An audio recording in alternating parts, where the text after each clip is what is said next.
బతుక్కే ఉంది, ఎలాగలో బతుకుతావు. ఆ తర్వాతే అనాయాసేన మరణం, ఇదే నీ చేతిలో మహా కష్టం. వినా దైన్యైన జీవనం దేహాంతే తవ సాయుధ్యం దేహమే పార్వతీపదే. సింపుల్, 3 కోరికలు సింపులా, ఇవే మహా కష్టం తీరడం. కానీ ఆయన దయామయుడంటే గట్టిగా అడిగితే తీరుస్తాడు, సందేహం లేదు, తీరుస్తాడు పరమాత్మ. అలా అనుకునే వాడికి సమకూర్చుతాడు, సమకూర్చమని అడగండి అంతే. అలాంటి వాడికి ఆయన ఎలా సమకూర్చుతాడు అదొకటి. అలాంటి సమకూర్చుకునే యోగం ఉన్నవాడు ఆ సమయంలో వచ్చే కొన్ని సజెషన్స్ తెలుసుకుని దానికి తగ్గ ప్రిపరేషన్ తీసుకోవాలి. ఏమిటా ప్రిపరేషన్? చావంగాలము దాపురించియును తన్నే వైద్యుండు చికిత్స బ్రోవగలడో ఏమందు రక్షించునో ఏ వేల్పుల్ కృపజూతురో ఎనుచుతా చింతించునే గాని. అప్పుడు కూడాను ఎవడొస్తాడో ఏ డాక్టర్ రక్షిస్తాడో ఇదే ఆలోచిస్తాడు. కానీ పరమార్థం పోయిన నీ యందు తా చింతాకంత ఈ చింత సల్పడు కదా శ్రీకాళహస్తీశ్వర అన్నాడు ధూర్జుడు. ఎప్పుడూ చెప్పాడు ఆయన. ఆఖరికి ఎవరు? తా జీవశ్రాద్ధము చేసుకున్న యతియున్ శ్రీకాళహస్తీశ్వర. యతులు జీవశ్రాద్ధం చేసుకుంటారు. ఇక్కడ కొంతమంది ఆత్మపిండం పెట్టేసామండి ఇంక మేమేం చేయక్కర్లేదా ఇట్లా మాట్లాడుతూ ఉంటారు. ఆత్మపిండం అనే మాటకు అంత శాస్త్ర ప్రమాణం లేదు, గుర్తుపెట్టుకోండి. కొంతమంది ఏవో చెప్పినా వాటిని అంత స్వీకరించవలసిందే లేదు. మరొక ఔర్ధోదయ క్రియలు ఏర్పాట్లేదని చెప్పారే, అట్లాంటివి చేసుకోవాలి. ఇవి నేను శాస్త్రవేత్తలను సంప్రదించే మీ దగ్గర చెప్తున్నా.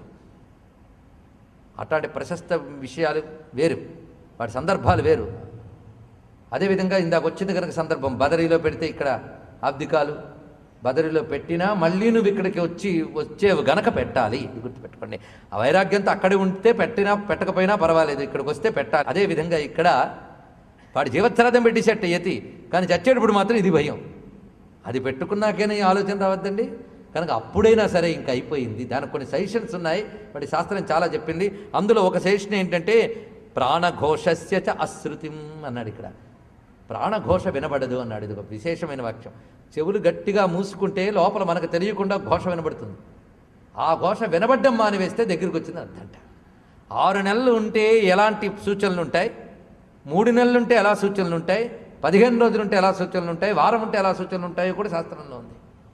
మరి అన్నీ చేసుకుని నేను రెడీ అయిపోయానండి, వీళ్ళు కూర్చున్నాను, తులసి నీళ్ళు పోయమన్నాను, కానీ బతికిపోయానండి అంటే